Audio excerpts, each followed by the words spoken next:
Assalamualaikum warahmatullahi wabarakatuh. Eh, Pertemuan kali ini Bu Ufi akan membahas yang berkaitan dengan bab 4, yaitu investasi lancar dan investasi jangka panjang. Bisa kalian buka di modul itu halaman 56. Di situ ada bab 4 berkaitan dengan investasi lancar dan investasi jangka panjang.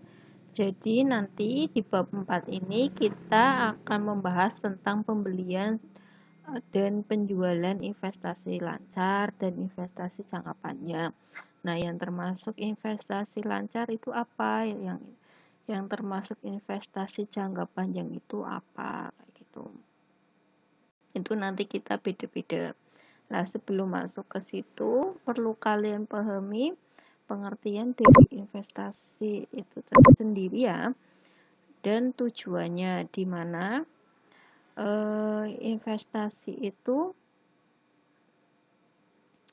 perusahaan dapat melakukan berbagai bentuk investasi dengan tujuan yang berbeda-beda.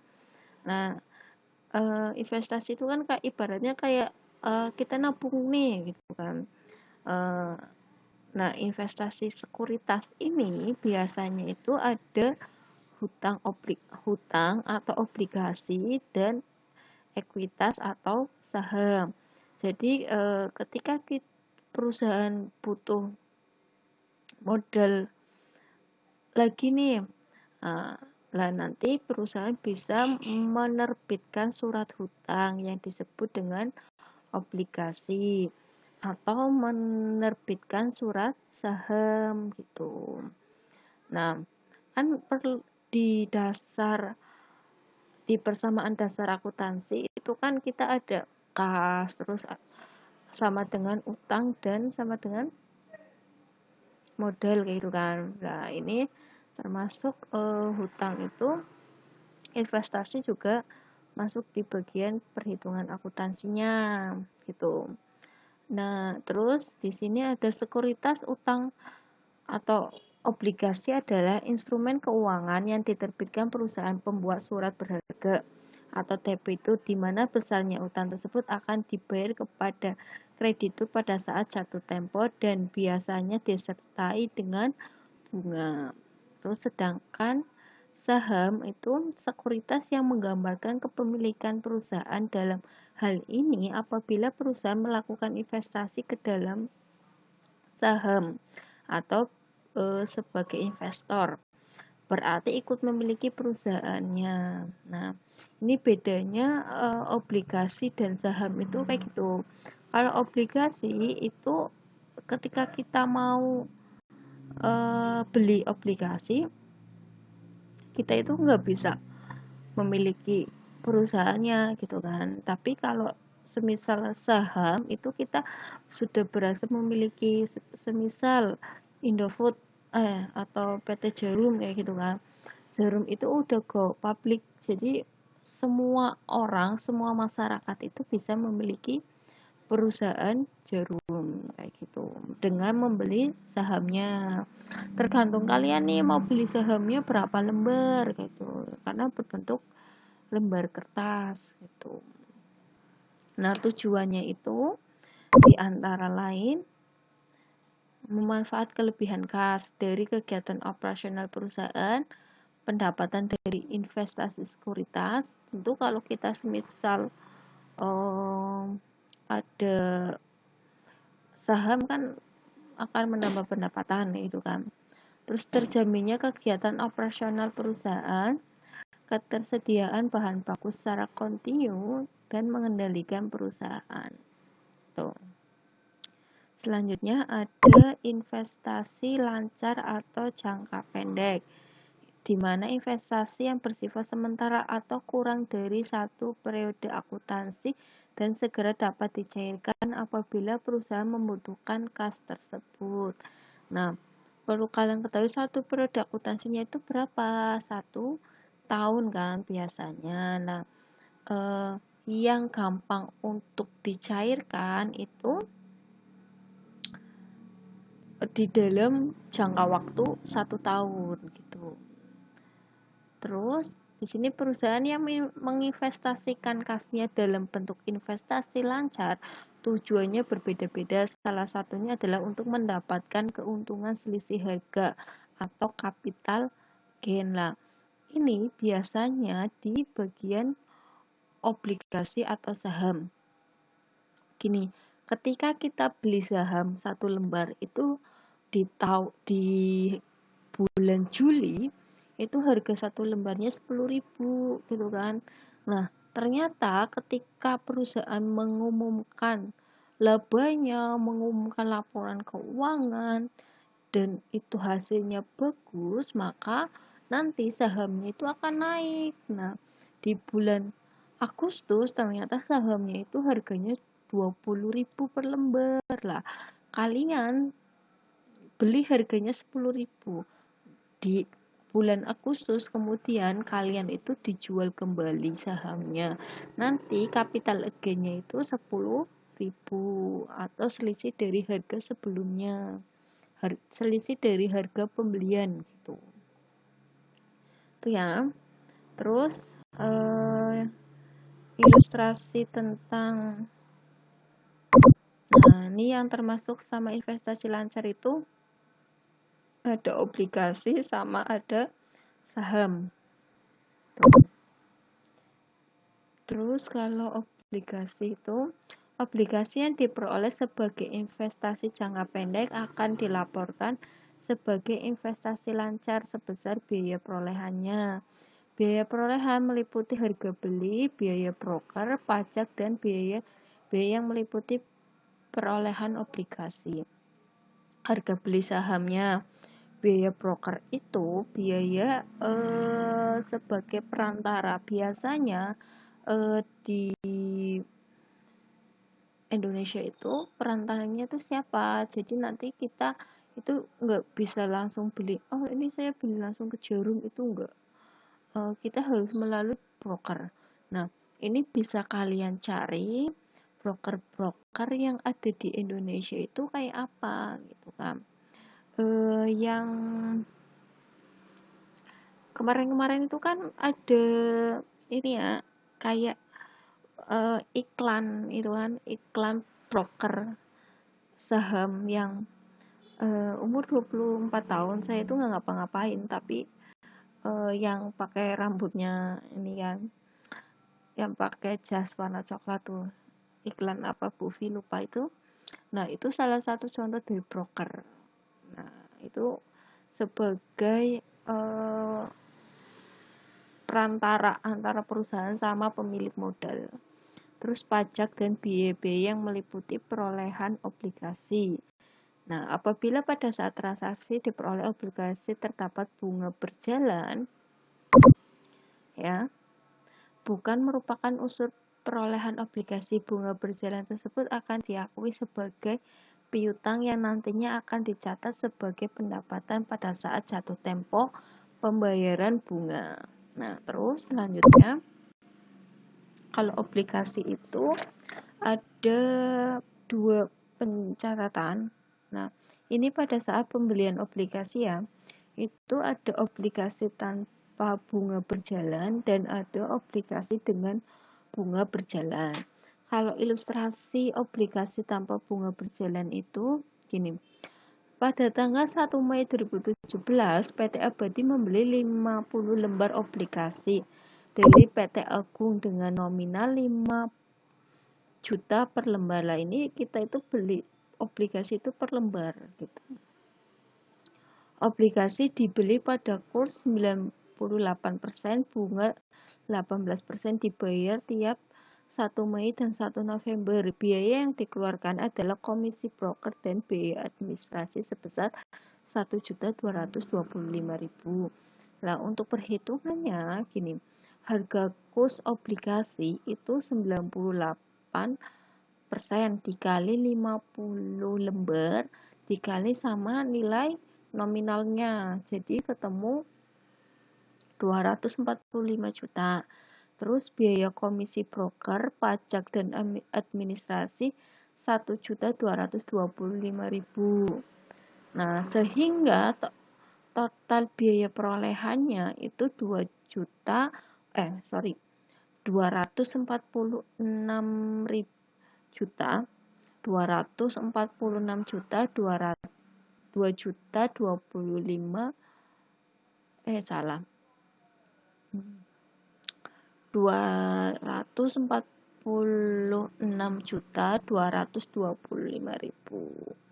Itu biaya perolehan ketika kita memperoleh obligasi 50 lembar. Nah, sedangkan untuk pencatatan transaksinya, nih investasi lancar atau obligasi sejumlah biaya perolehan dan kas, kan? Karena kita itu beli, jadi kasnya itu di kredit dan investasi lancar obligasinya itu di debit. Keterangannya itu pencatatan pembelian obligasi. Terus obligasi dengan bunga berjalan itu pada tanggal 1 Mei 2017 PT Kurnia membeli 40 lembar obligasi dari PT Jaya dengan nilai nominal 6 juta per lembar. Obligasi dibeli pada kurs 98%, bunga 12% dibayar setiap 1 Mei dan 1 November. Biaya yang dikeluarkan adalah komisi broker dan biaya administrasi sebesar 1.250.000. Perhitungan untuk biaya perolehannya itu harga kurs obligasi itu tadi 98% dikali 40 lembar dikali harga per lembarnya itu 6 juta, ketemunya 5.200.000.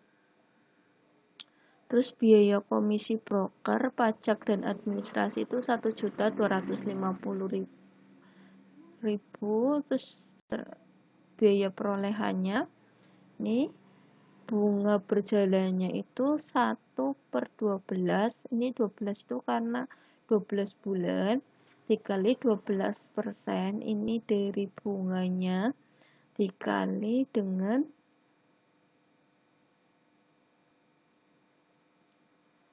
harga obligasinya, tapi tidak dengan kurs. Berarti 40 lembar dikali 6 juta. Ya, jadi biaya bunga berjalannya itu 2.400.000. Jumlah yang harus dibayar itu 238.850.000 dengan jurnal ini jurnalnya investasi lancar, piutang bunga sama kasnya kredit. Ini karena kita pembelian obligasi. Selanjutnya itu ada bunga berjalan piutang bunga itu sebesar 2.400.000 yang dibayarkan PT Kurnia kepada PT Jaya akan memperoleh ganti pada saat penerimaan bunga tanggal 1 November 2017 karena penerimaan bunga itu setiap 1 Maret dan 1 November. Berikut ini merupakan pencatatan pada 1 November lah. Tadi kenapa di atas ini 1? Karena kita perhitungannya itu masih 1 bulan dan ini 12 bulan. Terus ini kan kita belinya itu bulan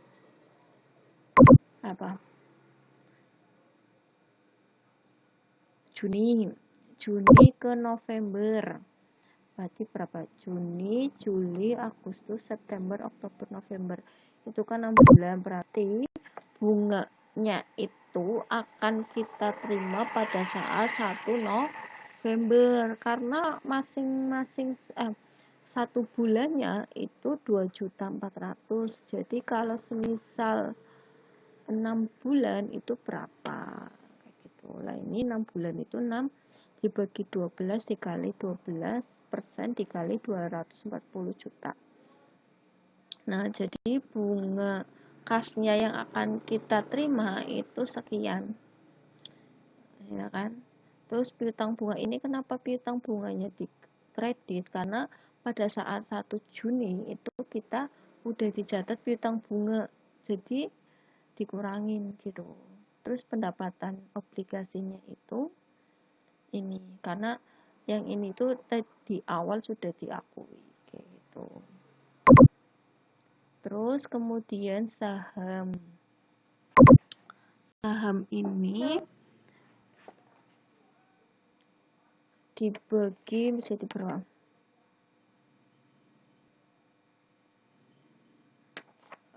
Kalau saham ini pencatatannya cuma satu metode, tapi nanti ada pendapatan dividen.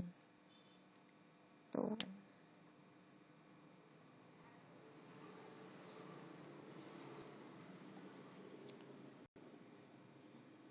Nah, perolehan sekuritas ekuitas saham seperti halnya obligasi, perolehan sekuritas ekuitas saham dicatat ke dalam investasi lancar sebesar biaya perolehan, yaitu harga beli atau kurs, biaya broker, pajak, dan biaya-biaya yang meliputi perolehan saham.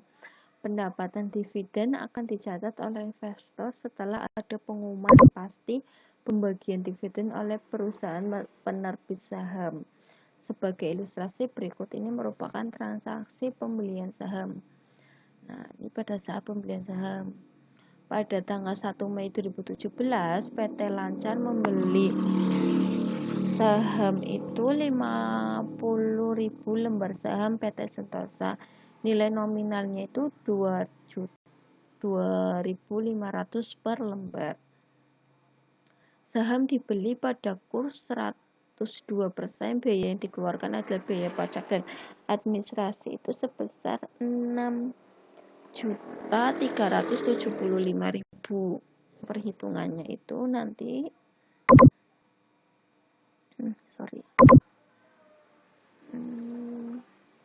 perhitungannya itu kayak gini. Harga kurs ini dari presentasi kurs, lembar saham, harga sahamnya, jadi totalnya sekian. Nanti komisi dan komisi biaya administrasinya itu ini, jadi biaya perolehan sahamnya itu ini. Jurnalnya langsung aja, jurnal yang mencatat transaksi di atas adalah investasi lancar sama kas. Itu untuk pencatatan saham. Nah, tujuan perusahaan melakukan investasi saham adalah untuk mendapatkan dividen. Apabila perusahaan penerbit saham sudah mengumumkan akan membagi dividen, maka dapat dicatat sebagai pendapatan dividen. Pendapatan yang dibagikan kepada pemegang saham salah satu bentuknya berupa kas. Berikut ini ilustrasinya.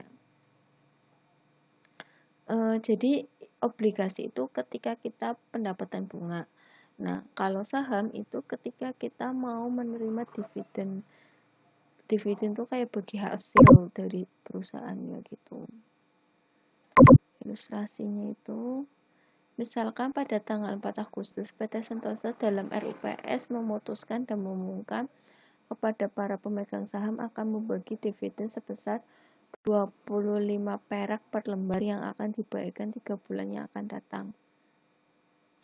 PT Lancar memiliki 50.000 lembar saham, maka mempunyai hak atas dividen sebesar 1.250.000.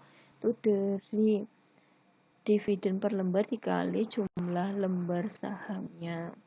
Nanti jumlah yang mencatat jurnal untuk mencatat transaksi pengumuman dividen 4 Agustus itu piutang dividen sama pendapatan dividen. Totalnya 1.250.000. Tuh, terus setelah 3 bulan kemudian 4 November 2017 jurnal atas penerimaan dividennya itu sebagai berikut. Nah, ini jurnalnya. Kalau ini pada saat pengakuan, pada saat RUPS ya kan, dan ini pada saat penerimaan, itu beda sendiri jurnalnya. Terus selanjutnya tadi itu kita sudah pembahasan pembelian. Sekarang penjualan untuk investasi lancar. Itu ada penjualan seperti obligasi. Kita langsung ke ilustrasinya aja ya.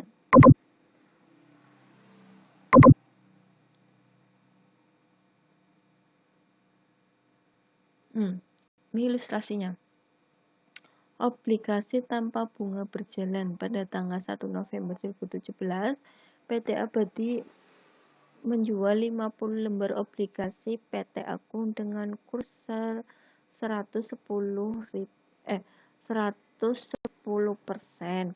Biaya yang dikeluarkan adalah komisi broker dan biaya administrasi sebesar 1.375.000. Harga perolehan obligasi adalah 4.924.500 rupiah per lembar. Nah, ini berarti nanti harga perolehannya itu dibagi 50 lembar. Pertama, kita ngitung ini dulu. Perhitungannya itu harga kurs dikali sama jumlah lembar dikali jumlah nilai per lembarnya, ketemunya ini. Terus ditambah komisi broker, biaya adminnya itu ini. Jadi total pembelian bersihnya itu ini. Harga perolehan 50 lembar obligasinya itu ini. Ya. Terus laba penjualan obligasinya itu 27.400.000 rupiah.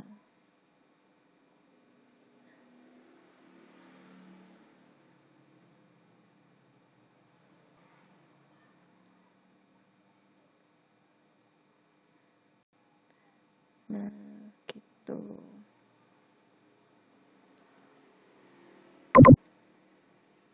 Selanjutnya itu jurnalnya. Jurnal untuk mencatat transaksi di atas adalah kas, investasi, obligasi, laba penjualan obligasi. Ini labanya. Itu ketika kita akan berjualan. Semuanya hampir sama sih menurut Bufi. Enggak jauh beda sama yang pembelian, tapi kalau semisal ini kan yang penjualan itu lebih rumit gitu.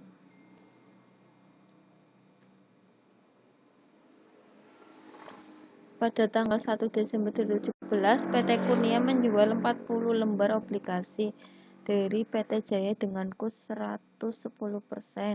Biaya yang dikeluarkan adalah komisi broker dan biaya administrasi itu sebesar 1.750.000.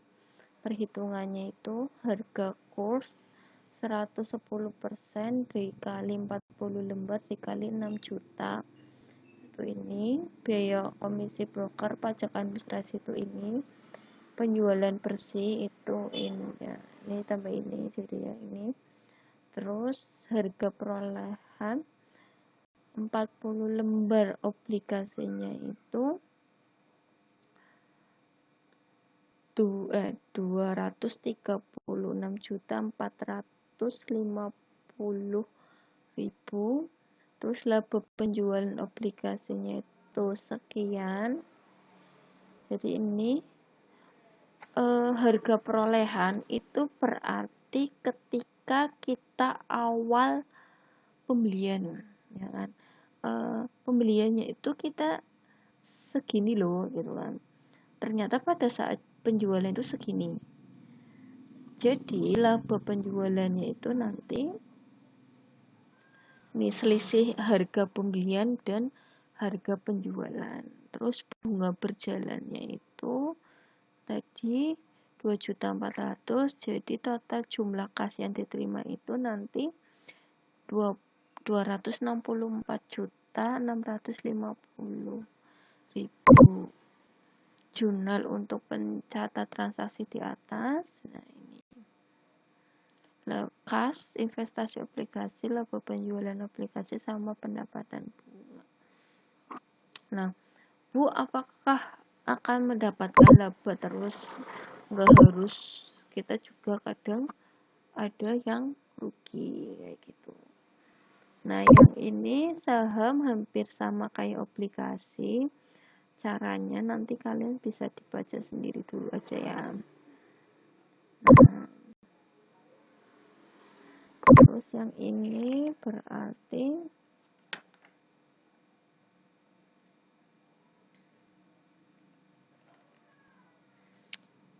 penilaian dan pelaporan investasi lancar. Pada akhir periode akuntansi, investasi lancar dilaporkan dalam laporan posisi keuangan sebesar nilai wajar. Apabila nilai wajar lebih tinggi dibandingkan biaya perolehan, maka akan diakui sebagai keuntungan, dan sebaliknya apabila nilai wajar lebih rendah dari harga perolehan akan diakui sebagai kerugian. Berikut ilustrasinya. Pada tanggal 31 Desember 2017, investasi lancar yang dimiliki oleh PT Surya Putra adalah sebagai berikut. Nah, ini daftar yang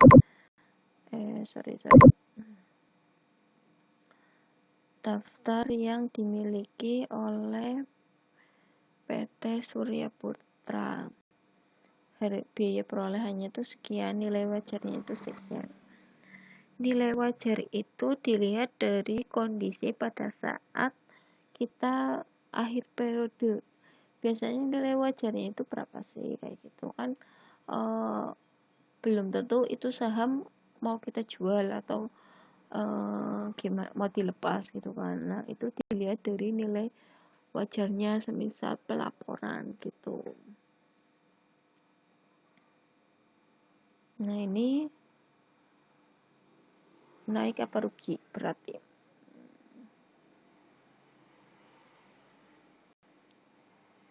Berarti tadi apabila nilai wajar lebih tinggi dibandingkan biaya, maka akan diakui sebagai keuntungan. Ini rugi ya, nilai wajarnya lebih rendah. Ini juga rugi. Ini rugi. Ini rugi semua. Nah, apabila nilai wajarnya itu lebih tinggi dibandingkan biaya perolehan. Apabila nilai wajarnya itu lebih tinggi dari biaya perolehan, ini berarti nilai wajar lebih rendah, berarti rugi. Kalau ini untung, ini rugi, dan ini rugi.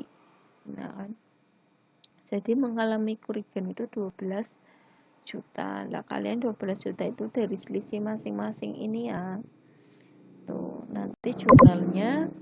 Nah, ini jurnalnya. Terus untuk pelaporan di posisi keuangannya itu aset, kas, dan setara kas. Investasi lancarnya itu ini. Terus penyesuaian nilai wajar investasi lancar itu dari kerugiannya. Terus pada laporan laba rugi, beban dan kerugian lain-lainnya itu rugi penurunan investasi lancar 12 juta.